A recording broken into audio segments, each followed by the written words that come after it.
And now, from Greater Sandton to the rest of the world, this is the Sandton Times Hour with your host, Alexander. Welcome wherever you find yourself. This is the Sandton Times Hour edition 242. It's week 19 of 2026. I'm Alexander Leipner. And if you're listening for the very first time, good to hear from you. Drop us a message, a little emoji, or maybe you are somebody of many words. You can drop us something a little bit longer on the WhatsApp line and on the various channels. And if you're a regular listener in Sandton, South Africa, or somewhere else on the globe, be it online or on air, greetings from the skyline of Sandton. Back for another week as we take a look at the latest to come to our shores from the economic heart of South Africa. I bring you the latest, the newest, and the best every single week with a dinner party style series of interviews and discussions unfolding over the next hour. It's been a public holiday filled week again, and I hope you had a chance to switch off just a little bit. Vincenzo, back behind the mixing desk, good to see you, and you taking control of everything that we hear. And I think that that's the last of our public holidays now for a little bit. I think there's another one. In June, we've got Youth Day, and then August, Women's Day. And then that's it. Then it's a dry spell till December. So then we have to push through till key December at the end of the year. Well, what do we got lined up for this week for you on the hour? Well, in a bit, we kick things off with a bit of motoring in our Sandton Drive feature as we take a look at the VW Transporter.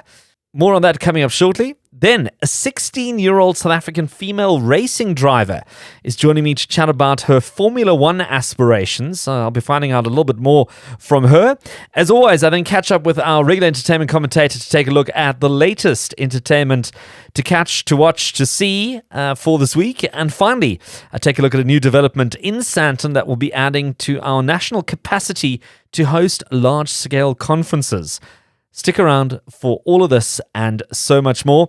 As always, a promising hour up ahead, and I'd like to hear from you. So do as the others do and share some of your feedback. Get in touch. You can send through questions, comments, whatever you feel like.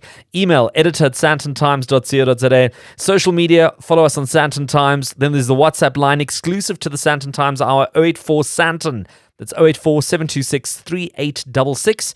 And then hop onto the website, www.sandtontimes.co.za. And if you're not part of the podcast community, well, be sure to subscribe to the Sandton Times Hour. All major podcasts, just type in Sandton Times and you'll find it on Spotify, Amazon, Apple, Podcast Party, you name it. Pick whichever one you prefer. It's free and you can catch up on all the previous interviews and some of the chats you might have missed. Right there. Connect with the Sandton Times. Email editor@sandtontimes.co.za. In the heart of Sandton in Johannesburg, Max Serviced Offices offers a smarter way of renting fully furnished offices with high-speed internet and professional meeting spaces all ready from day one. With flexible packages to suit startups, freelancers, and growing teams, Max makes it easy to scale your business without stress. And with no hidden fees, what you see is exactly what you get. The reviews say it all. Businesses trust Max to deliver quality, convenience, and results. Visit maxoffices.co.za. WhatsApp your voice notes to the Sandton Times Hour On 084 Sandton. That's 084-726-3866. If ever there was a vehicle that quietly powered economies while asking for very little applause, it's most likely the Volkswagen Transporter. From builders to bakers, it's been the dependable backbone of businesses for decades, and now a new generation is on our roads, promising to do more, carry more, and I think also a little smarter too. The latest VW Transporter is more than an update. It's considered to be a full rethink, with more space, more payload, and more towing capacity, and a noticeable leap in tech, which signals that Volkswagen Commercial Vehicles is aiming to redefine what a modern workhorse should and could look like. And this isn't just about brute strength. There's also a clear push towards smarter, more efficient mobility with a new generation 2-litre TDI engine and improved fuel economy across the range. But here to tell us and share his impressions with me on the VW Transporter is Matthew Kanniah. He's automotive and lifestyle content creator. And welcome to the Sandton Drive on the Sandton Times Hour, Matthew. Oh, Alex, always a pleasure to talk all things cars with you. Well, listen, good to have you back. And we're chatting about another VW. I know last time we spoke about the VW Golf 8.5, this time about the VW Transporter. It feels like the kind of word that you need to say in such a way. I had a chance to drive it in Cape Town, which is, I don't know, I was saying to you off air that probably the most unlikely place to have to drive a car like this unless you're in the hotel and tourism business. Otherwise, parking this car in Cape Town side roads and public parking spaces is a little bit tricky. But what are your impressions on the VW Transporter? I know before it used to be called a Combi, and now it's called a Transporter. I'm a bit confused. So they've slimmed down the line. It's now called the Combi Transporter because the both were kind of used for two different purposes. So Transporter was like the commercial, let's get people to and from an airport, let's carry people, but in a more professional way and more for work purposes. And then the Combi was more of the luxurious one. You know, it had a little bit less seating, more luxury features. It had a table inside, etc., etc. So VW went and said, well, let's call it something where everyone can understand it, which is the Transporter Combi. And in between that, let's also give it different versions of it. So we can give you a commercial panel van, we can give you a people carrier, but then we can also give you a luxury version. And that's where they kind of stuck with it. I like slimming down the model lineup. It makes it less complicated. And I guess for them, it helps them save cost. I think this is the same car we saw David Kramer driving in the 90s Volkswagen bus. I think that was a very iconic ad that the VW did. Yes, it was. It's very iconic. I think they love to play on the nostalgia and being iconic. In fact, it's actually quite interesting. If some of your listeners go onto VW's website and you go to the Transporter section, there is a photo of Jason Statham next to the Transporter on the website. And it's called The New Transporter Combi. Are you ready for your next mission? So they do like their Hollywood in their cars, and I can't blame them. So what were your impressions of this car? I mean, my initial idea was that it feels like a little bit more of a secondary car, unless you are in the business of transporting people, but purely based on practicality, because it is a big car, it's got a lot of space in it. This is not the kind of car you're just going to pop down to the local Woolies to pick up, some milk and bread. No, definitely not. This is aimed at families and people who are transporting a lot of people to and from places. So it wouldn't be a primary car, but then it's also fair to say that it would be a primary car. So families would use this to get their kids and their family to and from places. You'd also be able to take friends on long distance trips. So it really is a functional people carrier. But as VW move into different spaces, this is also quite interestingly a joint venture. Online, you would have seen that Volkswagen has a really good partnership, or the JV as they call it, joint venture with Ford. So this Transporter Combi is based on the Ford Transit, but this is more VW than anything else. And where they've got it right is they know that they excel in people carriers, and they know they're not playing into the V-Class segment where it's ultra luxurious people carriers. They're saying, we're going to stick to people carriers. We're going to make sure that the everyday person who can afford our car, who doesn't want, a lot of luxury, they can use this car to get to and from places. It's got a beautiful face. I know a lot of motoring people look at the lights and the front of the car and say, is it a happy face? Is it a sad face? Is it aggressive? Is it whatever else? It's got a very cute little design. Comes in a great range of colors. From a purely practicality perspective, if you ever park next to somebody who doesn't know where the white line stops and ends, and you can't get your passenger door open, well, you can walk between the two front seats and use the back doors to get in and out. That sort of slide sideways, which is purely a practicality thing. But how much more can you really do with a transporter type vehicle like this? I mean, apart from making it more fuel efficient and adding in, Apple CarPlay and Android Auto, is there more to enhance with this car, or is it what it is? The transporting space as a whole, it is a car to get people to and from places, but where you want to excel in the spaces, you want to offer creature comforts. You want to be able to have double doors that open. You want to have CarPlay. You want to have a good sound system. You want to have a good boot. Having experienced this car, because I took this car on a trip from Johannesburg to Durban and back, I had it with friends, and I really found the practicality of it. Getting in and out for the passengers was a breeze. There was privacy blinds to stop the sun. They could rest very well. And even as a driver, I found myself in a very good seating position. I had a passenger as well that was helping me between the drive.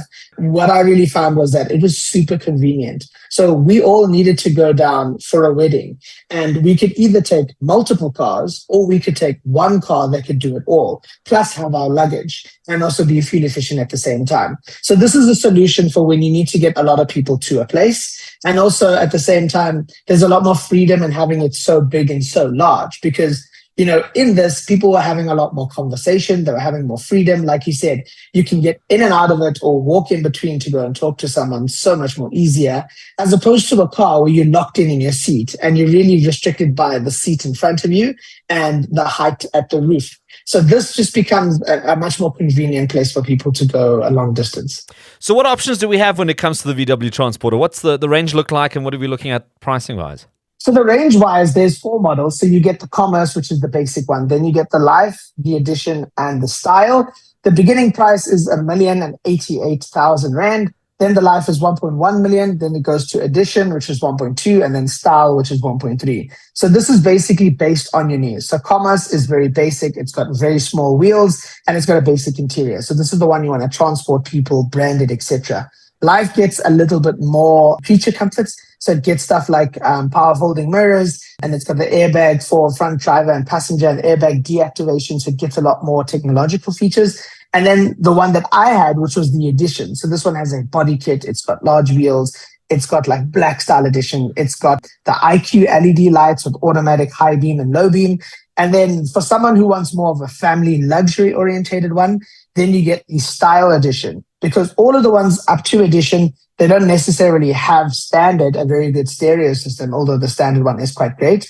But the Style one gets a Fender sound system, which is branded. And that's got a subwoofer, it's got effects, it's got center speakers and amplifier, and it's got everything that you need. Like it's got telephone access, it's got wireless charging, it's got 17-inch wheels, it's got 4-wheel drive, was the other ones are front-wheel drive. You do get a lot of option for it, but again, there's a package for everyone in the range. Very interesting. Well, there you have it, the VW Transporter. If you're into that kind of lifestyle, if you've got big families, a lot of friends, or you might be looking at it from a business perspective, this might be the one to take for a spin and see what your impressions are. We got the impressions of Matthew Kanniah, is the automotive and lifestyle content creator, chatting about the VW Transporter. And Matthew, it's been great having you on Sandton Drive on the Sandton Times Hour. Absolute pleasure. Looking forward to the next one. Follow the Sandton Times on social media at Sandton Times. All right, time to shift gears into the fast-evolving world of motorsport, a space where the starting grid is beginning to look very different. For decades, female drivers were often seen as the exception rather than the rule, but that narrative is fast changing, and a new generation is stepping up not for representation, but for results. And across Global Junior Series, we're seeing some young women competing and winning on equal terms. From rising talents like Lisa Billard to Sophia Zanfari, the pipeline is no longer a promise, but it is becoming a reality. And right here in South Africa, one name is accelerating through the ranks. At just 16 years old, and that's born in 2010, mind you, Gianna Pascoal is part of this new wave, from starting karting later than most to becoming a frontrunner in national championships and now stepping into single-seater racing. Her journey reflects a sport that's finally recalibrating what talent looks like. Her recent selection for the More Than Equal Driver Development Program places her among a select group of young female drivers being prepared for the highest levels of competition, not as an exception, but as a contender. So what does it look like to break into one of the toughest sports in the world at just 16? And how is this new generation reshaping the future of racing? Well, joining us now is Gianna on the Sandton Times Hour. And welcome to you. Thank you so much for having me. I'm so happy to be here. Gianna, it's great to have you on. Let's kick into this career that started quite late for you. I believe you started karting at 11, which is later than most drivers. It sounds like most drivers start just after they were born, or once they started drinking milk, they get straight into a car. What drove you into motorsports, and what got you to close this gap in a very short period of time? So actually, it's quite a funny story. My cousins took my dad racing, and he just loved it so much, and he wanted me to try it. And he was like, give it a try, see if you like it. If you don't, it's okay. I didn't like it in the beginning. but I liked spending time with my dad. And as I got used to the driving and as I felt the need for speed, I started to enjoy it a lot more. And then I had to do so much catch up. I can't even explain. I was at the track 5 days a week after school, setting 120 laps, and they had to be consistent and not just consistently slow. They had to be consistently fast laps. So sometimes I was doing 200 to 220 laps a day. And it's known to be a very expensive sport. I mean, if your daughter goes and plays netball or hockey, whatever, you're in for a few $100. In motorsport, that number looks a little bit different, right? I mean, you've got to pay for fuel, you've got to pay for the cart, and then obviously the hours of training that goes into it. Yeah, it's quite an expensive sport. Sometimes when I tell people that a set of tires in karting costs 4,000 Rand and we needing to use 3 sets a weekend, they get a little bit of a scare. Compared to everything else, it's quite a struggle with karting. But now that I've moved into single-seaters, it's become even more expensive with tires being around 16,000 Rand now. So it's quite big numbers that I think shocked me and my parents. And we were all like, how can a sport be this expensive? It is remarkably expensive, but I think that's also half the attraction when you look at the likes of Formula One, the kind of money that goes into there, and also the kind of money that comes out of there. You've been selected for the More Than Equal Driver Development Program, which is a huge milestone, I think, for anybody in this sport. What does the opportunity mean to you personally? I mean, what happens in this program, and what could it lead to should you be successful in completing it? Well, one of my dreams is to make it to Formula One someday. So More Than Equal is developing us as drivers to be on par with them, and they are trying to create the first female world champion in Formula One.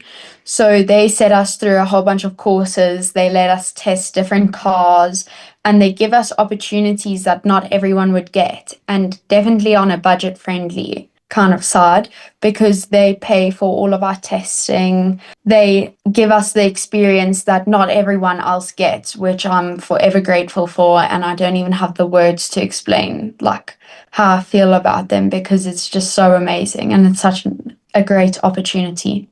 Where exactly does this take place? This doesn't happen in South Africa, does it? No, so they have us testing in Manchester, our physical bodies, and then they have us testing all over the world in cars, different kinds of scenes, tracks, everything.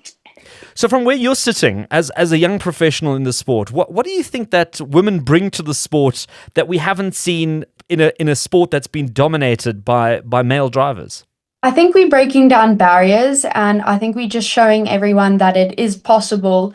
And if you have your mind in a set mentality of I'm going to win, and it doesn't matter if I'm a female or male, I've got this in the bag, and that's what I'm going to focus on. I think that's what we've shown anyone, because it doesn't matter if you're a female or a male. If you have your mindset of I need to win and I need to do this and I want to win, I think that's what we've shown everyone, that you can do it. So the category that you're racing in now, what kind of speeds are you doing on a track at the moment? So I'm racing in MSA4 with War Motorsports, and we're doing about 220 around there kilometers an hour. And what does your training week look like? What do you have to physically and mentally do to make sure that you are at the top of your log every single week? Well, it all starts with nutrition.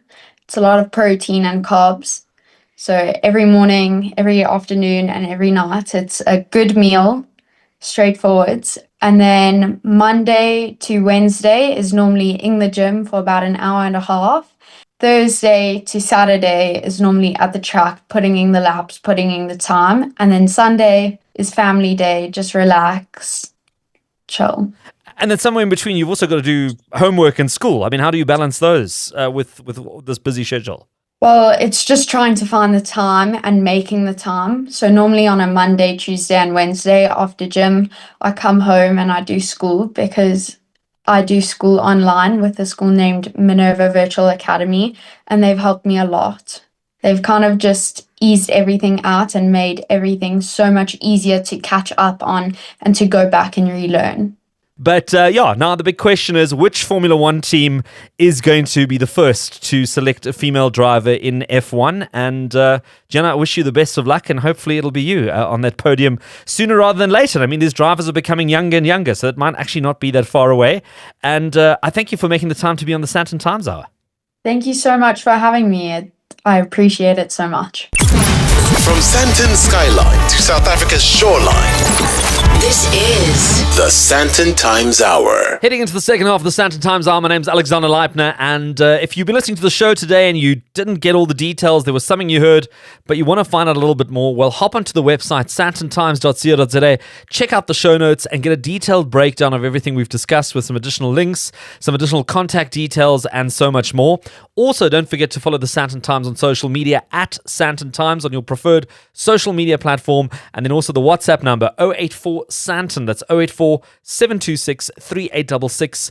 084 726 3866. That's the exclusive WhatsApp number for this show, and you can send through your voice notes, text messages, emojis, and so much more. Right, it's that time of the hour when we talk all things entertainment, and here to help us do that is the ever capable Tat Wolfen joining me on the line. And Tat, it's good to have you back on the show. I love that intro. Please don't stop. Hi, Alex.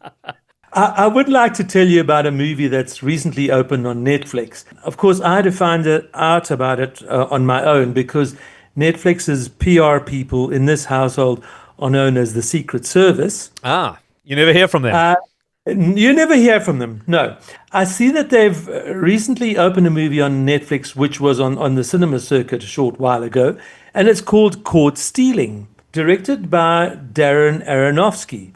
Aronofsky is generally known for more art house type fare, movies such as Pi, Requiem for a Dream, The Fountain, and I'm sure you remember The Whale, which earned Brendan Fraser a great amount of attention and acclaim, and also brought him back into the sphere, didn't it? Because he had disappeared for a good few years. Shame, and he had to put on a lot of weight for that movie as well. He had to put on a bit. I think he'd already put on some weight, but he had to. But I think they also gave him prosthetics. They gave him a fat suit, yeah. But now, less about Brendan and more about Darren Aronofsky. He's been known for more art housey type fare. He recently executive produced a TV series called Pole to Pole with Will Smith. Now, Caught Stealing, the feature that I want to talk to you about, because you know I like to go into tangents, is, I think, one of Aronofsky's most commercially appealing movies to date. It's about this young dude who's moved to New York City, and he's come from a rural area, and now he works in his friend's bar. But he's like your deep down nice kid who speaks to his mom every day on the phone. Now, wow, how many people do you see that who've moved away from their parents' town or city that still stay in touch with their mum? So already your sympathies are with this guy. You're thinking, yeah, he's a good dude, yeah. And both he and his mum are enormous Giants fans. Now, if you don't know who the Giants are, they're a famous, in the US, baseball team. Mm-hmm. So they stay in touch, and they're always talking about the latest Giants game and, oh, go Giants. They're always in their phone calls with go Giants. And this dude, Hank, is played by Austin Butler, who recently impressed both critics and general audiences with his portrayal of Elvis in that recent Baz Luhrmann movie, Elvis. Yes. So that's like the premise of this movie is that there's this, good kid working in New York City, trying to work out his life. But he has a sad backstory, which I'm not going to go into because you'll find that out as you watch the movie. The movie takes place around about 2009. It's when cell phones had first started, but people are still using landlines and public phones. So that's the time zone of the movie, right? And he has this neighbor who's this British punk with a Mohican hairstyle, and the punk says to him, "Please, can you babysit my cat? Because I have to go off to the UK urgently. My dad is seriously unwell." Mm-hmm. And the problems begin there. Again, I'm not going to give too much away about the story because I'm not a person who gives away spoilers, but The cat becomes one of the stars of the movie. It's a general, all-round entertaining thriller, but it's astonishing how, from babysitting a cat, he gets involved with drug dealers, corrupt cops, all manner of stuff. For me, the movie was also interesting because it featured some great oldie actors that many people have forgotten about. Now, Griffin Dunn, for one, plays the owner of the pub that Hank works for. Now, I don't know whether you remember the original American Werewolf in London. No. But no, you see, you're dating yourself in a positive way here. But you know what? I mean, I love movies from the 1930s, and I don't date back to the 1930s, so you don't really have an excuse. But anyway, so Griffin Dunn was in that classic movie. He was also in Martin Scorsese's After Hours. Both those movies date back to the 1980s. But I think you will know Vincent D'Onofrio and Liev Schreiber. They play these two characters who somehow manage the cognitive dissonance of being both violent gangsters and also devoutly religious Hasidics. Okay. And their two characters almost steal the show, although they only come in about halfway through the show. The movie starts off as quite a slow burner, but it's intriguing from the get-go. The two main characters do draw your sympathy. It ends up going wildly off the rails. Now, I've got to tell you, if you're not a fan of violence and profanity, you need to stay away from this show because it is quite hectic in both those respects. But it's an exciting movie, and for me, what's very important about a movie is that you have to be invested in the characters. You know what I mean? If you don't care for the main characters, then you lose interest. Your empathies do lie with these people, and the other characters are so interesting and quirky as well that you just get pulled right in. Caught stealing, way to go. Okay. Very entertaining. Also featuring Zoe Kravitz, that's Lenny Kravitz's daughter, and Bad Bunny. So this might be something for those who like a bit of action. As Tat has already mentioned, you might want to steer clear of it if that's not really your vibe. But Tat, as always, we thank you for your insights, recommendations, thoughts on all things entertainment, and we're going to do it all again next week. I certainly look forward to it. Cheers, Alex. Rooted in Sandton, reaching across South Africa. This is the Sandton Times Hour. So as we step into the future of South African hospitality, there's a story that's as ambitious as it is strategic right now. A 750 million rand investment is set to reshape the landscape of Waterfall City, which, for those who are not familiar with it, is based in Greater Johannesburg, wedged between Midrand, Centurion, Sandton. If that gives you a bit of a geographic idea, it's right next to the highway. It's become a very, very popular residential space. I know there's a lot of office space growing there as well. But it's now unveiled a conference center and hotel which is designed to elevate business events and travel in one of the country's fastest growing precincts. And leading the charge is Gary Koetser. He is the CEO of African Rain Collection, whose team will bring their award-winning approach to Gauteng with a venue that is set to host up to 2,000 delegates and a 180-room hotel crafted for both business and leisure travelers.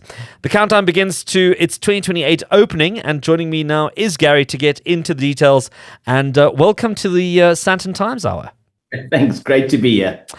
Gary, what makes this expansion the right move right now? We've actually been working on this project, though, for many years. I think just based on, we can all be pretty upbeat with regards to how the events industry in particular has bounced back after COVID.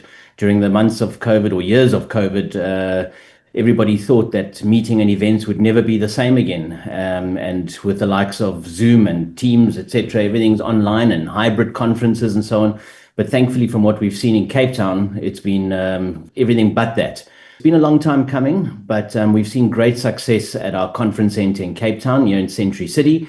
And our clients who have been very loyal to us over many years have been asking for a similar product offering in Johannesburg for a while. And yeah, we think it's now just the right time. Well, I want to get into that Century City story in just a bit, but maybe to give us a bit of a perspective from where you're sitting, what is the current state of convention centres in South Africa? I mean, we've got the Durban ICC, the Cape Town ICC, the Sandton ICC. I think on the whole, they seem to be doing pretty well. I mean, I think especially Sandton and Cape Town from what I see. But is there enough? Is there too much? Is there too little? Where do we sit? All the big conference center, or should I say, exhibition and convention centers. So we're not a convention center like the ICC or the Cape Town City ICC. Those are mostly geared for 2,500 right up to 15,000 delegates on any given day, and they're doing well. And as you mentioned, particularly the Cape Town one, with the work that Wesgro's been doing and air access, getting the connectivity to Cape Town has contributed significantly to that success. You've got a lot of hotels, and all the hotels have got conference rooms, meeting rooms, boardrooms, and so on. But that sort of maxes out at about 2-3. I think the biggest one here in Cape Town can go up to about 500 delegates in one venue. And so we sit right in the middle. So we that sweet spot, that niche sort of area between 500 delegates and 1,200 delegates. You 600, 700, 800 people, you take over the center. So we like to often refer to us as a boutique style conference center, and really geared for that 600, 700, 800 people, although we can do over 1,000 in one seating. You mentioned you have this prior success with Century City. I mean, that whole development is also doing unbelievably well in terms of the center. You've got the hotels, you've got all the offices in that space. It's become like a bit of a business island. I think that's also Rotanga Junction used to be there at one point in Cape Town. Is it as simple as copying and pasting something like this into a place like Sandton, or is this a different beast altogether when coming up north? We like to stay humble and say we're bringing our Cape Town recipe to Johannesburg. We certainly don't know everything about doing business in Johannesburg, although a lot of people tell me it's a lot more fast-paced and people tend to do things a lot quicker, which is fantastic to hear. So there's a lot of copying and pasting, but there's also, we do recognize that it is going to be a slightly different business model. We expect it to be a lot more day conferencing events, especially with our location situated on that big highway, central to the Pretoria and Sandton sort of side. We certainly know that area of Waterfall City, just from our due diligence over the last while, is desperate for more hotel rooms. So a lot of corporate, whereas in Cape Town, we rely a little bit more on the conferencing room nights to fill up the hotels. Whereas in Johannesburg, we think we'll have a lot more day conferences and your corporate business will fill the hotels up. So it's a little bit of copy paste in terms of our offering and our quality of service, our attitude, our staff culture, and all those kind of things.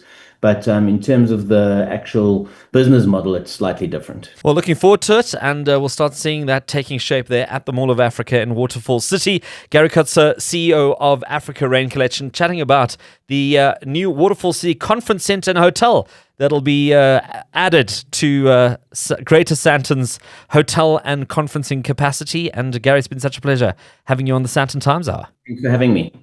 Thanks, Gary, and that's all we have time for this week on the Sandton Times Hour. If you want to get in touch, feel free to send through your questions, comments, and feedback to editor@sandtontimes.co.za. Connect with us on social media @Sandton Times and visit the website sandtontimes.co.za. Make sure you save the WhatsApp number 084 Sandton. That's 084 726 3866. And if you're listening outside of South Africa, just slap a +27 in front of that 84 726 3866. Send through your voice messages, your text messages, or your emojis if you're a person of a few words. As always, make sure you subscribe to the podcast on the digital platforms, whichever one you like, and join the growing community there. Thank you to all our guests who made time to be on the show this week, and also thank you to the team behind the scenes for pulling it all together. A special thank you to you for listening, and God willing, we'll do it all again next week. Winner of the 2025 Telkom Radio Awards, Best Talk Show. This is the Sandton Times Hour.